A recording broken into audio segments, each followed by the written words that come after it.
As vésperas, né, do Natal, essa data tão importante, esse dia, né, na verdade, tão esperado por muitos, né? As crianças, então, entram num frenesi, numa euforia, quando vai se aproximando esta data, né? Começam também a mudar o seu comportamento, começam a melhorar, né?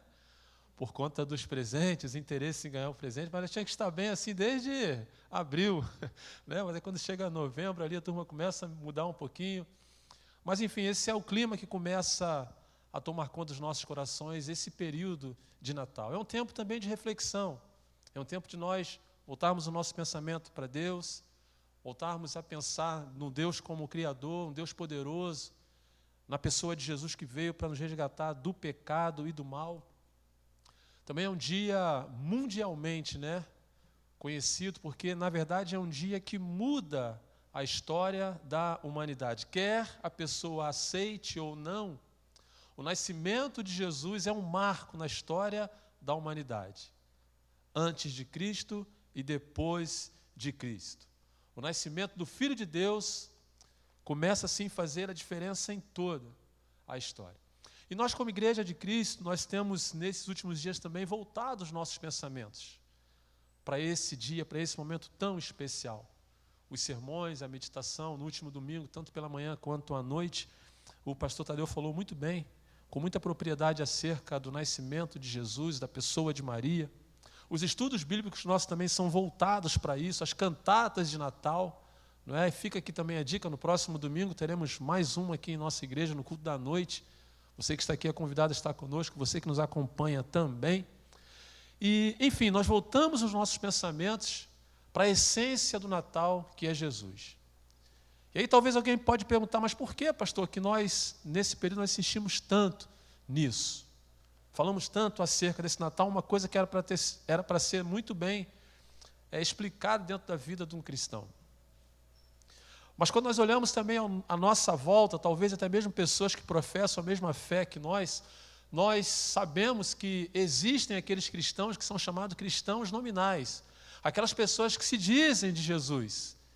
Muitas delas também já aceitaram Jesus, mas que só buscam e só voltam os seus pensamentos para Jesus em momentos como esse, nessa época de Natal.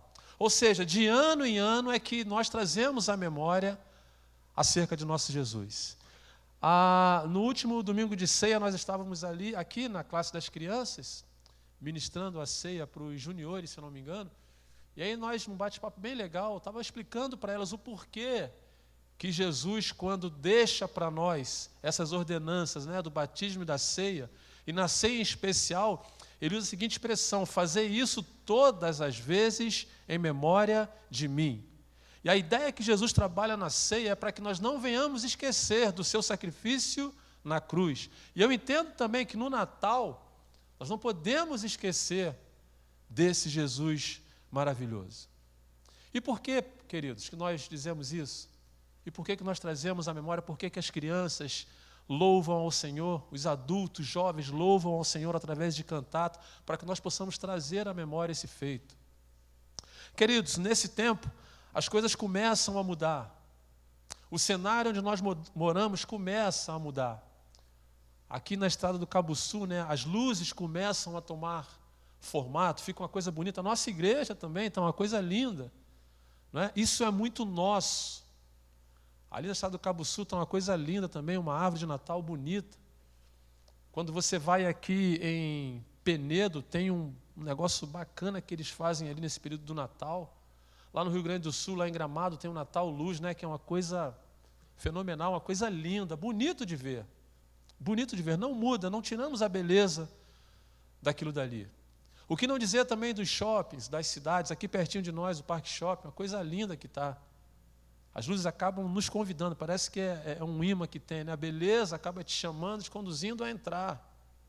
Ou seja, esse é o panorama que nós estamos vivendo nesses dias, em relação ao Natal. E não diferente disso, não diferente da beleza que o Natal traz consigo, o comportamento humano ele começa também a mudar. As pessoas, por natureza, começam a ficar um pouco mais dóceis, um pouco mais preocupadas com as outras, não é verdade? Mas de contrapartida também, vem um desejo desenfreado E lógico, né, somos aí comprimidos pelo rolo compressor do comércio, o desejo de comprar, de fazer, de mudar, de pintar, de fazer isso e aquilo outro, e que também não há pecado nenhum nisso, mas isso acaba, de certa forma, tomando conta, às vezes, do nosso coração, a preocupação com a comida, com a bebida, e o Natal acaba se resumindo a estas coisas. Para o ímpio, torna-se pior ainda.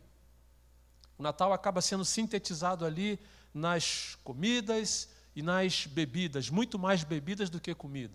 E para o crente, às vezes, também não é muito diferente. Às vezes nós estamos com a nossa mente tão voltados para essas coisas e nos esquecemos, às vezes, aos pouquinhos, do verdadeiro significado do Natal. E esse é o nosso objetivo, resgatar essa essência, desse significado do Natal. E, para tanto, hoje eu quero pensar com vocês sobre o seguinte tema: Natal, um projeto de Deus. Um projeto de Deus. E para a leitura, para a nossa reflexão nesta noite, eu convido você, meu irmão, minha irmã, a abrir a sua Bíblia em Mateus, capítulo 1, versículos de 18 a 23.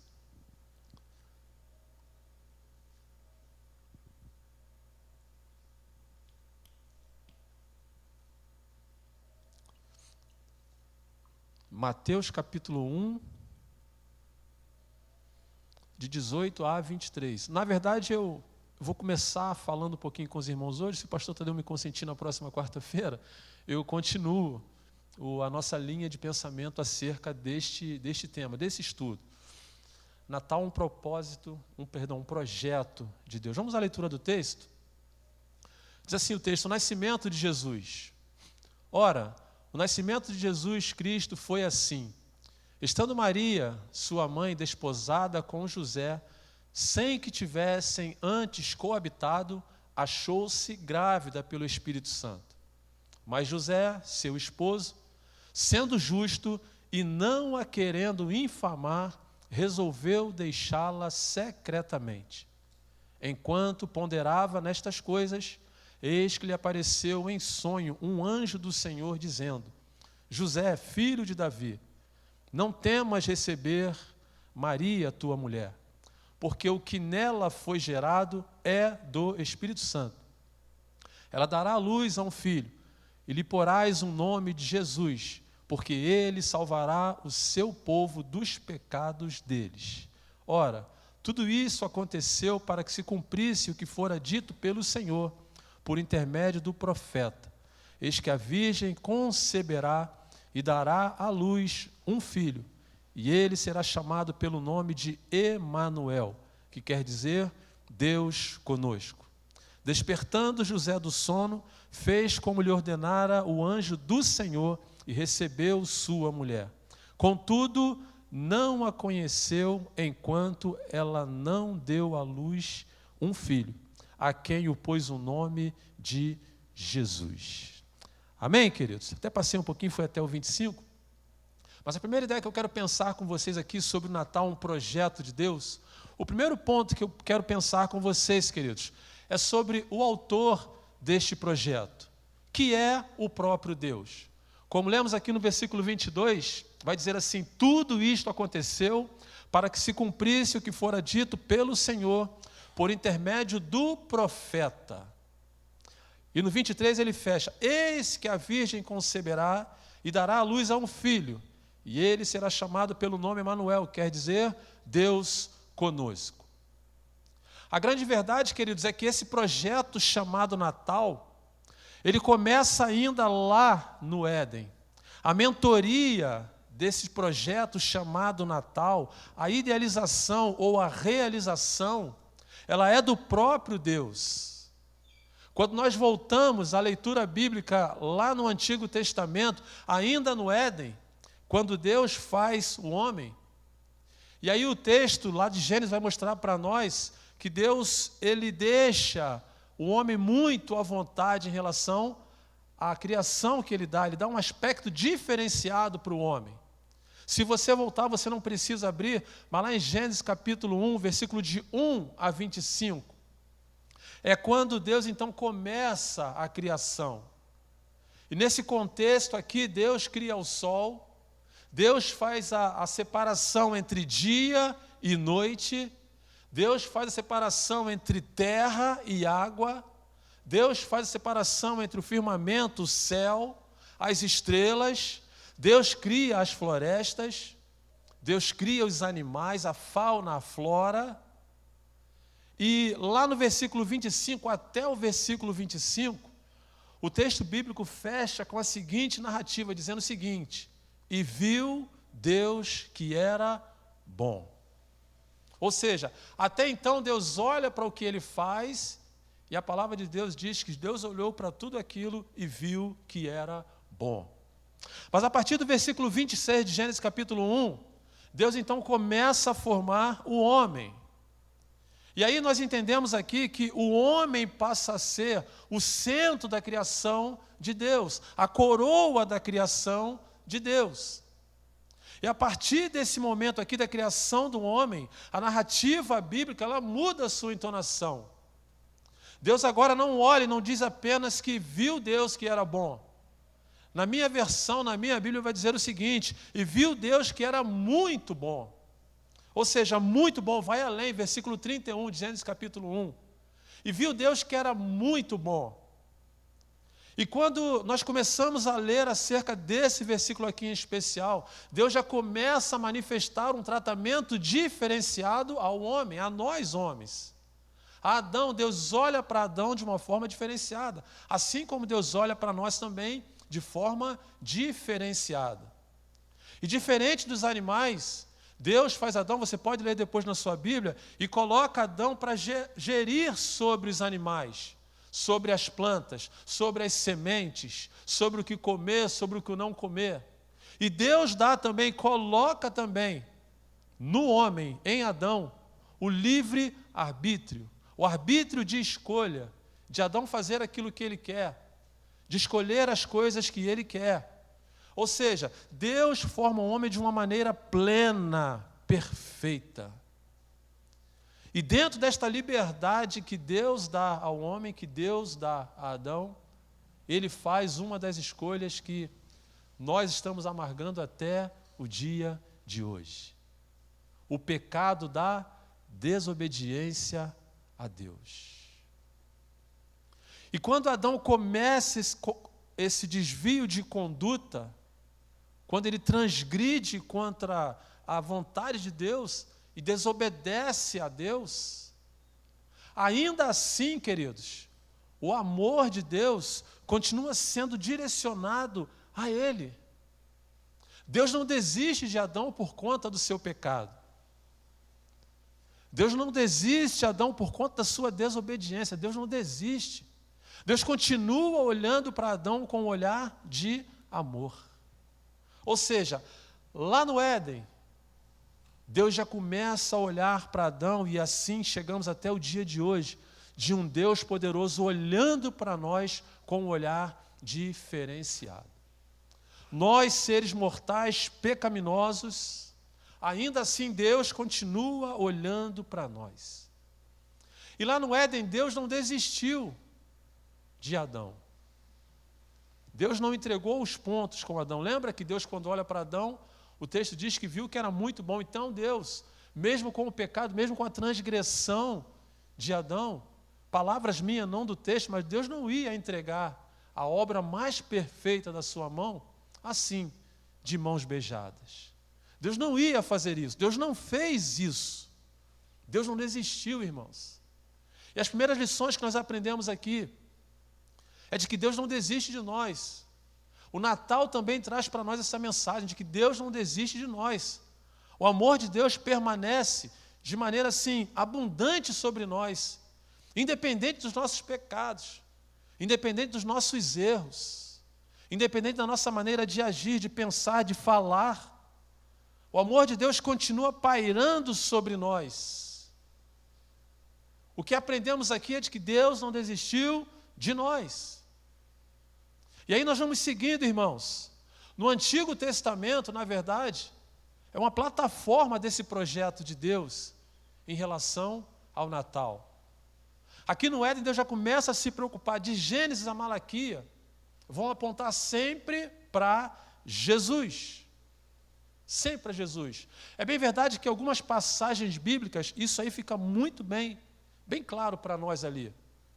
Um exemplo claro que nós temos é ali em Êxodo, capítulo 12, versículo 13, que vai dizer assim: o sangue vos será por sinal nas casas em que estiverdes. Quando eu vir o sangue, passarei por vós, e não haverá entre vós praga destruidora, quando eu ferir a terra do Egito. Ou seja, nesse episódio aqui, já aponta para um Cristo Cordeiro, um sangue derramado em favor daquelas pessoas que professam o seu nome. Já dão indício do sofrimento de Jesus, do Cordeiro Imaculado, que vai morrer por nossos pecados, para que nós não venhamos perecer. E era o que acontecia nesse período aqui no Egito. As casas que estivessem seladas pelo sangue do Cordeiro não seriam atingidas pelas pragas, seriam protegidas. E quando nós vamos um pouquinho mais também, andamos, caminhamos um pouquinho mais, quando chegamos ali em Deuteronômio, capítulo 18, versículo 19, o texto vai dizer assim: suscitar-lhe-eis um profeta no meio dos seus irmãos, semelhante a ti, em cuja boca porei as minhas palavras, e lhes falará tudo o que eu lhes ordenar. Ou seja, Jesus é o profeta prometido maior do que Moisés. Mais uma vez a palavra de Deus apontando para Jesus, para aquele que ainda virá. Percebam que o projeto de Deus, esse projeto chamado Natal, ainda no Antigo Testamento, nosso Deus usa essa plataforma para nos apresentar o Cristo prometido. E aí, quando nós chegamos lá em Isaías, já lemos algumas coisas aqui também, nesta noite. Isaías, então, ele faz uma referência acerca disso, de forma esplendorosa. No capítulo 9, a partir do capítulo 6, mas no capítulo 9 em especial, ele vem descrevendo quem vai ser esse Jesus, o Senhor dos Exércitos, o Deus Todo-Poderoso, o Emanuel, o Santuário maravilhoso, o Conselheiro, o Deus Forte, o Pai da eternidade, o Príncipe da paz. Ou seja, ele traz para nós uma visão completa de quem vai ser este Jesus. O Senhor concede a ele essa visão profética acerca desse Jesus. Resumindo, irmãos, Deus também é a figura principal deste Natal, porque é Ele quem olha para nós com um olhar de misericórdia. Ele olha para nós com um olhar de compaixão. Ele olha para nós com um olhar de graça. E não quer que ninguém se perca. Ninguém se perca. Mas que todos nós sejamos o quê? Salvos. É o desejo de Deus em relação a nós. Tanto que lá em João 3,16, nós vamos entender melhor a citação do versículo que vai dizer o quê? Porque Deus amou o mundo de tal maneira que deu o seu Filho unigênito, para que todo aquele que nele crê não pereça, mas tenha a vida eterna. Ou seja, Deus, quando apresenta Jesus, quando traz Jesus como a última e a mais nova aliança, para que o homem possa se reconciliar com Ele, é uma prova de amor, de um amor maior, que na verdade começou ainda lá no Éden, esse projeto tão maravilhoso chamado Natal. Projeto esse, irmãos, que começou lá nos céus e terminou aqui na terra. A manifestação desse amor de Deus, que começou lá nos céus e terminou aqui na terra com o nascimento de Jesus. Nos apresentando Jesus como o único Salvador, único mediador.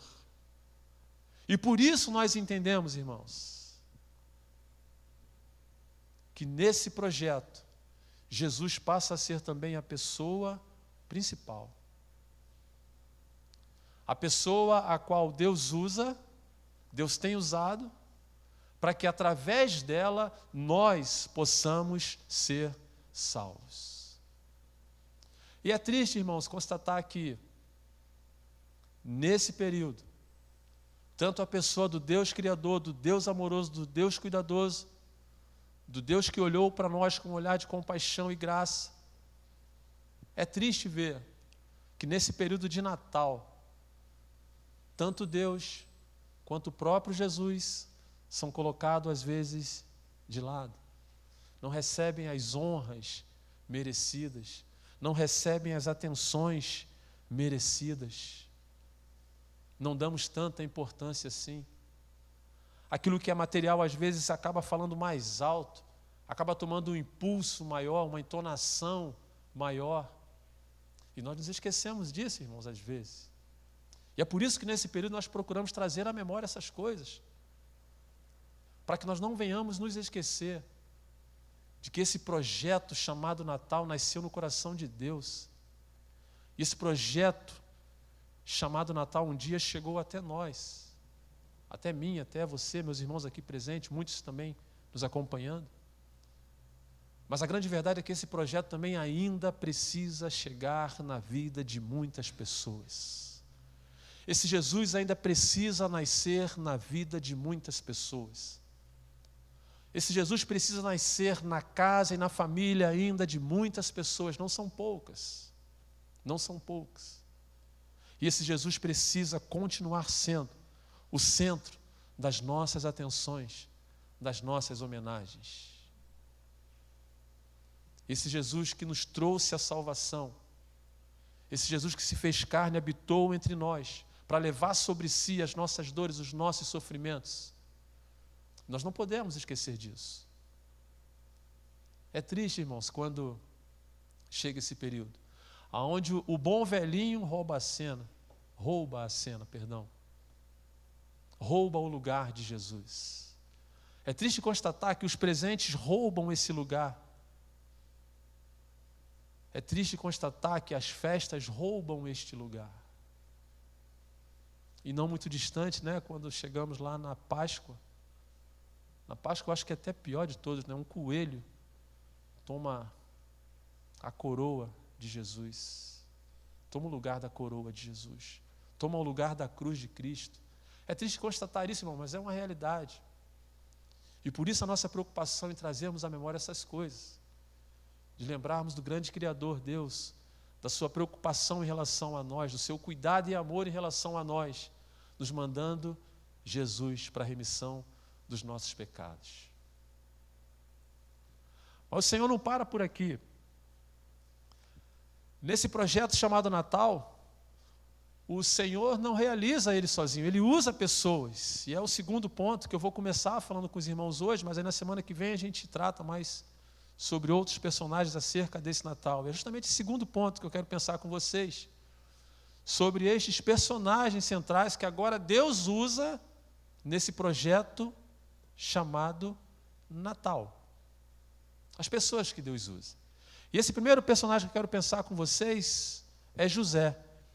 Eu peço que você volte comigo lá no versículo 19, Mateus capítulo 1, versículo 19.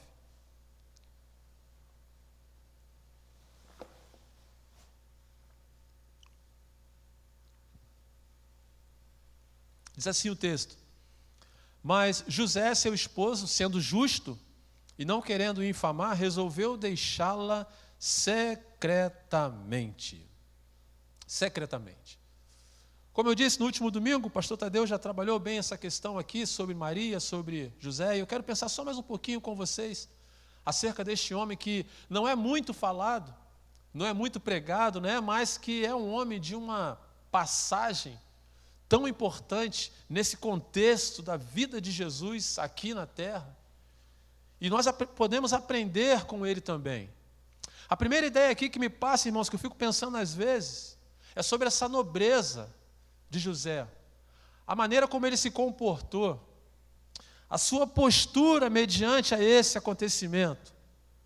Os relatos bíblicos mostram que havia uma diferença de idade. Maria ainda jovem, o pastor Tadeu fez essa colocação aqui no domingo, muito jovem. A Bíblia não fala acerca da sua idade, mas que ele era mais velho do que ela, isso era fato. Maria lhe era prometida como noiva, era um costume judaico na época. A menina já era oferecida praticamente a uma outra família, ainda que não consumisse o casamento, mas ela já era prometida, e Maria estava prometida a José. E José então começa a fazer parte desse projeto de Deus, irmãos. Ele começa a ser inserido aqui nesse contexto. Eu fico imaginando como não foi a cabeça de José, porque quando nós fazemos a leitura em Lucas capítulo 1, de 26 a 38, quando o anjo aparece a Maria, José não está junto, irmãos. Ele não compartilha daquela informação fresquinha que o anjo Gabriel leva a Maria, não. Ele não vê, ele não ouve. Mas eu fico imaginando também que em algum momento Maria conversa com ele, Maria fala com ele acerca do que aconteceu, acerca do que ela está vivendo, porque eu acho que o interessado maior em saber era ele. Mas vejam, queridos, que eu fico imaginando a cabeça de José quando Maria começa a falar essas coisas para ele. Eu fico imaginando Maria chamando José: eu preciso lhe contar uma coisa. Eu não sei por onde começar, mas eu tenho que falar com você. Senta aqui e vamos conversar. Digo eu, não o texto. Eu fico imaginando como não for essa conversa de Maria com José a esse respeito. Mas eu imagino também que pela maturidade, pela diferença de idade, o texto não diz a idade dele. José absorve essas coisas de forma surpreendente. Sem que ele soubesse, ele também fazia parte desse projeto de Deus chamado Natal. Eu fico imaginando que um homem comum, um cidadão comum, ele poderia ter 1000 ações e reações quando recebe uma notícia dessa. E ele tinha consigo também o poder de levá-la até os sacerdotes para que ela pudesse ser julgada, talvez condenada até, sentenciada. Ele podia fazer isso. Ela era prometida a ele. Ele podia talvez escorraçá-la também, defamá-la. Ele podia fazer 1001 coisas em relação a Maria. Mas a nobreza de José traz para nós ensinos, irmãos, maravilhosos, à luz da palavra de Deus. O versículo diz para nós o seguinte: sendo ele justo, ele não quis infamar, ele não quis falar mal, ele não quis envergonhar, ele não quis expor a sua amada. Ele guarda aquilo consigo e a decisão que ele toma em seu coração é fazer o quê? Fugir. Fugir. Sair. Imagine vocês, uma mulher grávida, nós homens aqui, né? A mulher grávida e o filho não é seu. Eu fico imaginando que talvez pudesse pairado na mente dele por algum instante até mesmo a vergonha. Precisamos olhar com esse aspecto também à luz do que ele não sentira também, em relação à vergonha. Mas ele decide em seu coração, por ser justo, ele decide em seu coração fazer totalmente diferente. Ele intenta em seu coração agora fugir. E nesse aspecto aqui, a fuga dele ela é interessante. Porque quando a gente começa a analisar acerca dessa fuga, quando ele sai de cena, quando ele busca sair de cena, a gente fica conjecturando, tentando imaginar aqui, né? Ele saindo de cena. As pessoas vão olhar para Maria e vão falar: poxa, ele engravidou ela e fugiu. Ele foi embora. Até a fuga de José passa a ser uma fuga estratégica. As pessoas não vão falar mal dela, e sim vão falar mal dele. Porque é ele quem está fugindo. É ele quem está deixando. É ele quem está buscando para si, chamando para si a responsabilidade de um ato, de um fato que não fora cometido por ele. Tudo para preservar a pessoa e a imagem de Maria. E o que é que eu aprendo com José, queridos, aqui? José não sabia, é claro, né? Mas Jesus depois, quando cresce, quando ele está lá proferindo o sermão do monte, José já estava se enquadrando nas bem-aventuranças que outrora viriam, o próprio Jesus iria proferir, quando ele diz que bem-aventurados são os pacificadores. E José entra, ele é acometido desse sentimento de pacificar a questão, de trazer paz para aquele momento talvez de desconforto, tanto nele quanto em Maria também. Mas ele busca o quê? Ele busca a paz. E por que eu digo que nós aprendemos com José, queridos? Às vezes por menos, né? Por menos. Por coisas tão banais, coisas tão poucas.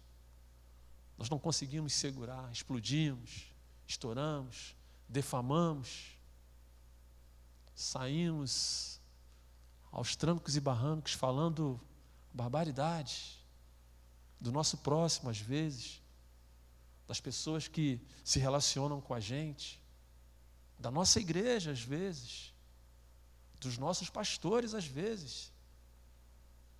Não temos esse mesmo espírito de sermos bem-aventurados, por sermos pacificadores, por fazer por menos, por tentar acalmar o ambiente, ao invés de envenenar ainda mais. E José nos ensina isso, irmãos. José nos ensina isso. E ele fazia parte do projeto de Deus, e eu entendo que nós também fazemos parte desse projeto de Deus chamado Natal, por conta das pessoas que ainda precisam ouvir falar de Jesus. E como fazedores de parte desse projeto, nós também precisamos aprender com José a sermos pacificadores. Como eu falei, esse tempo de Natal é um tempo que as pessoas parecem que ficam mais serenas, ficam com um sentimento mais humanitário, né? Olham para as outras com um olhar de compaixão ainda maior. E nós precisamos disso, não só agora nesse período, mas José, ele é a paciência. Fica claro para nós aqui que José é a paciência em pessoa. Nós precisamos aprender com ele, irmãos, a sermos também pacificadores. Ele tinha 1000 motivos para falar 1001 coisas acerca de Maria, mas não. Ele decide então fugir. E a palavra de Deus agora, ela se inverte. Lá no versículo 20, o anjo agora vai até ele.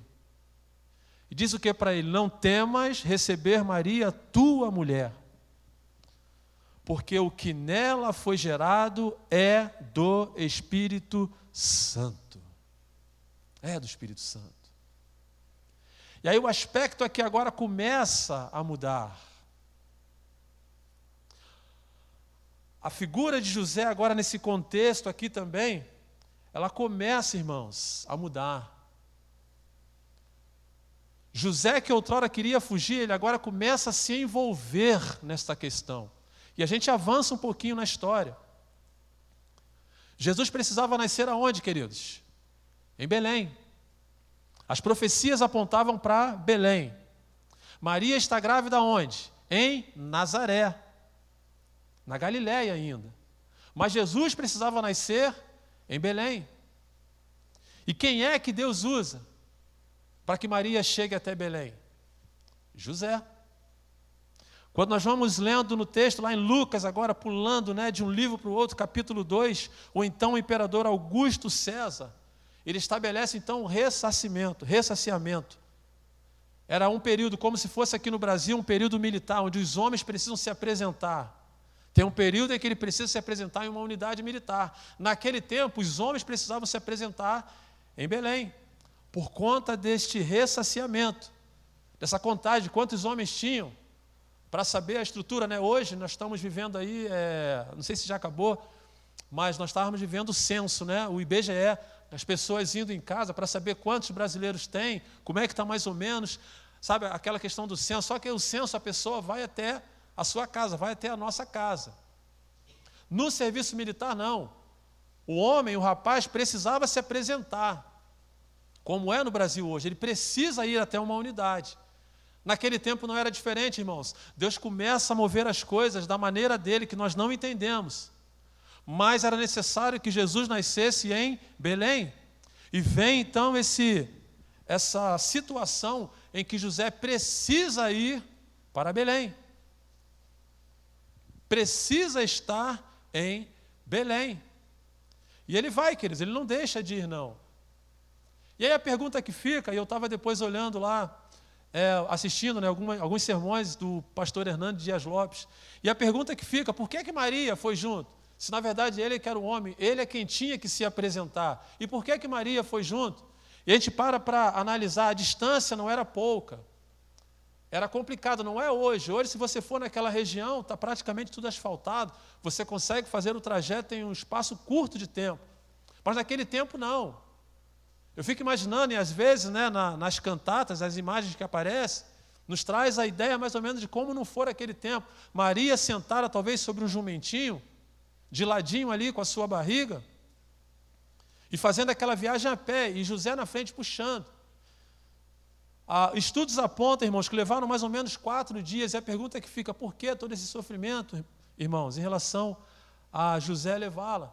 E eu gostei dessa expressão aqui, dessa colocação do pastor Hernando Dias Lopes, quando ele retrata, né, acerca desse ponto aqui, por que Maria foi junto? E ele faz a seguinte colocação, irmãos, pelo simples fato. Lembra do José justo, honesto, íntegro, que estava buscando preservar e guardar a imagem da sua esposa? Imaginem, Maria está em Nazaré, 1 hora, quer queira ou não, a barriga ia começar o quê? A aparecer. As pessoas iam começar a ver. E as pessoas iam começar a fazer o quê? Iam também começar a comentar. Segundo as expressões do pastor Hernando Dias Lopes, José faz isso, de certa forma, para resguardar agora também a imagem, não só a imagem, mas a integridade física de Maria. Lembra da cultura judaica? Talvez ainda algum tipo de peso pudesse cair sobre ela. E ele então pega Maria e leva Maria consigo justamente para Belém. Para Belém. Percebam, queridos, que aquele José outrora talvez assustado, acomedido, tomado pelo espanto, pelo medo, pelo fato que estava acontecendo em relação à sua noiva, ele agora começa a ser envolvido num todo, na questão do nascimento de Jesus. E ele segue então para Belém. Ele tira Maria daquele cenário ali, das fofocas, das bocas faladeiras. E depois, na semana que vem, vamos falar um pouquinho sobre Maria, né? Sobre esse momento de gravidez dela, e ela ter que ficar ali quietinha, não poder falar nada. Mas na semana que vem a gente fala sobre isso. Mas ele agora tira das bocas o quê? Maliciosas, dos comentários maliciosos, das incitações pecaminosas acerca dela. Ele tira ela desse cenário e leva ela para Belém. E chegando em Belém, o que acontece? A cidade está cheia. Estão chegando pessoas de todos os lugares. Os homens estão indo para ali. E assim como José tem essa preocupação em levar Maria, digo eu, não o texto, mas eu creio também que outros homens que foram se apresentar levaram consigo, talvez, famílias. Ou os pais foram levando seus filhos jovens até lá. De fato que a cidade estava cheia. Não havia lugar. As estrebarias daquele tempo, né? Os hotéis daquele tempo, não havia, a estrebaria houve lugar, mas nos hotéis, as pensões, pousadas talvez, não havia mais lugar, tudo cheio. E chegam ali José, Maria e Jesus no seu ventre. Percebam que talvez desapercebido na história, José começa a fazer a diferença. E não para por aí, queridos. Não para por aí. Logo depois do nascimento de Jesus, e a coisa muda também de figura. Agora, o anjo ele já começa a falar mais diretamente a José. Ele já trata diretamente a José. Em Mateus capítulo 2, se você voltar no texto, né? O anjo agora fala para ele, Jesus já nasceu. O anjo agora aparece a José, mandando José fazer o quê? Fugir. Fugir para onde, pastor? Fugir para o Egito. Fugir para o Egito. Herodes, o rei da época, está inquieto, está impaciente. Porque a história é longa, mas é uma história muito bonita. Se depois você puder buscar essa história de Herodes, é uma história muito bonita. Assim, bonita para nós entendermos a história. Perdão, não o que ele faz, mas para que nós possamos entender esse aspecto, essa fúria de Herodes. Só para os irmãos terem uma ideia, Herodes não aceitava em hipótese alguma a ideia de uma sucessão real, de alguém que entrasse para reinar em seu lugar, nem mesmo ninguém da sua linhagem real. Consegue imaginar isso? Nem mesmo seus filhos, pessoas ligadas a ele mandava matar. Como eu disse, a história é bonita no ponto de você entender, não do que acontece. Mas ele mata todo mundo. Ele mata sobrinho, ele mata até a própria esposa. A sogra, por sua vez, consegue fugir, mas depois acaba morrendo também. Ele não quer saber, ele é um homem piedoso. Ele não consegue diluir essa ideia de que um novo rei em Israel. E aí ele recebe então a visita dos magos, que nós vamos falar também na semana que vem. E os magos começam a falar acerca desse nascimento, desse Jesus. E ele fica então inquieto, irmãos. E manda fazer o quê? Matar. Diz o texto que não só ele, mas toda a cidade, toda Belém fica inquieta. E aí eu fui entender o porquê da inquietude da cidade também. Porque a cidade conhecia a fúria desse homem, o rancor que esse homem tinha no coração. E eles sabiam do que ele era capaz de fazer se pudesse assim, fomentar uma ideia de alguém que o sucedesse no trono. Então ele decreta o quê? A morte de todos os meninos com menos de 2 anos de idade. Na ânsia, no desejo de encontrar Jesus, mas o anjo já havia falado a José, ó, toma a tua mulher e vai com ela agora para o Egito. Foge para lá. Corre para lá. E é interessante que depois, quando Herodes morre, o anjo também depois fala com ele, ó, agora você pode voltar. Volta para Belém, volta para Israel. Percebam, queridos, que quando nós estamos envolvidos nesse projeto, no projeto de Deus, e Deus tinha um projeto sobre a vida de José, assim como Deus tem também um projeto sobre as nossas vidas, sobre a minha e a sua vida também. Quando nós abrimos o nosso coração, quando nós abrimos a nossa mente e quando nós começamos a entender os projetos e planos de Deus que Deus tem em relação a nós, o Senhor começa a nos usar de forma que nós não conseguimos nem mesmo entender. O José de outrora agora passa a ser praticamente o José referência, tanto para Maria quanto para Jesus. A Maria na dependência dele como homem, e Jesus depois enquanto menino. E a Bíblia o apresenta como um homem justo. O Senhor, quando olha para ele, vê nele um homem justo. E ele, quando volta seus olhos para Deus, ele começa a entender o projeto de Deus. E aí nós aprendemos isso com José também. Deus tem projetos para nós, irmãos, para as nossas vidas. Nesse projeto, volto a dizer, nesse projeto chamado Natal, eu estou inserido e você também. E Deus tem projetos para nós. Talvez nós ainda não conseguimos entender o que é que Deus quer fazer. Mas assim como José, ainda que em meio à inquietação, o texto em que lemos aqui, ele começa a ficar pensando, fazendo uma introspecção, ele com ele mesmo, ainda que em determinados momentos nós fiquemos assim, como ele ficou. Ele voltou o seu olhar para Deus, voltou o seu pensamento, somente seu coração para Deus. E entendeu que ele fazia parte daquele projeto. E começou também a deixar-se ser usado por Deus naquele projeto. O anjo começa a dizer para ele, José, vai, José, vai. José, vem, José, vem. José, faz assim, José, faz. José, leva agora Jesus no templo, José, leva. E é isso que nós aprendemos, irmãos, nesse projeto chamado Natal, ao qual nós fazemos parte.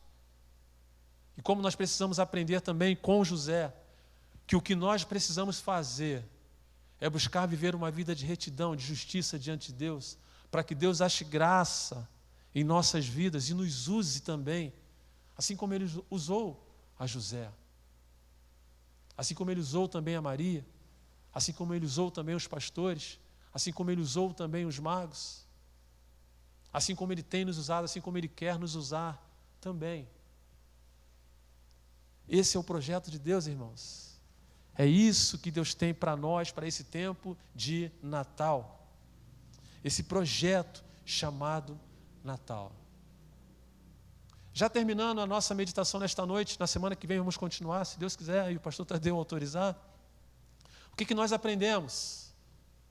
Deus está à procura de pessoas. Deus usa pessoas nesse projeto. E nós fazemos parte deles, irmãos. Deus está à procura de homens e mulheres dispostos a dizerem sim, a entenderem o chamado de Deus, a entenderem a necessidade gritante que a humanidade tem de trazer à memória o verdadeiro sentido do Natal. Deus está à procura de homens e mulheres dispostos a anunciar o verdadeiro significado do Natal, que é Jesus. Deus está à procura de homens e mulheres assim, irmãos. Assim como eu, assim como você. Deus está em busca também de corações pacificadores. Corações que acalmem. Corações sensíveis à voz do Espírito. Corações que preguem a paz. Deus está à procura de pessoas assim, para que Ele possa usá-la da maneira como Ele quer, no tempo em que Ele quer, nos ambientes aonde Ele quer. Talvez os mais improváveis é onde Deus quer nos usar. Que, para tanto, nessa primeira parte do nosso estudo, o Senhor nos abençoe. E na próxima semana estaremos assim continuando falando sobre outros personagens. Esse projeto não seguiu sozinho. Tiveram outras pessoas envolvidas também. E vamos estar falando sobre essas pessoas na semana que vem. Amém, queridos? Amém. Vamos orar, irmãos, agradecendo a Deus esses momentos preciosos que passamos aqui em oração e estudo da palavra do Senhor. Vamos agradecer a Deus. O Paulo hoje está completando 23 anos, né, Paulo? 23? 23 em cada perna, em cada braço, né? Mas aí, 60 e quantos, Paulo? 66. Mas é turbo, né? Tem disposição de jovem. Está fazendo também aniversário hoje, irmã? 59 de casada hoje? Caramba, é muito tempo, hein? Vamos agradecer pela irmã Celani também, né? Curva sua cabeça em nome de Jesus. Pai, nós te louvamos por todas as bênçãos, te louvamos também por essa chuva que cai. Pedimos que o Senhor esteja guardando e protegendo tantos que moram em situações de risco, Senhor, e pedimos que tu esteja protegendo a vida deles. Obrigado por esses momentos aqui de oração, por cada irmão, cada irmã que está aqui, aqueles que nos acompanham. Abençoa-os também. Queremos te agradecer pelo casamento da irmã Celani com o seu Silvio. Abençoa a tua serva, ajuda, Senhor, para que eles possam viver em paz, amor e harmonia. Te agradecemos também pela vida do Paulo. Obrigado, Senhor. Conserva essa fé, essa confiança que ele tem no Senhor Jesus, e que ele continue dedicando sua vida, todos os seus dias e cada minuto ao Senhor, com gratidão no coração que ele sempre tem. Obrigado pelos dízimos e ofertas também, que foram entregues para o sustento da tua obra, Senhor. Abençoa esses irmãos e irmãs que com fidelidade sustentam a tua obra, Senhor. Leva-nos em paz para os nossos lares, Senhor. Dá-nos uma semana, um restante de semana na tua presença também. Oramos em nome de Jesus. Amém.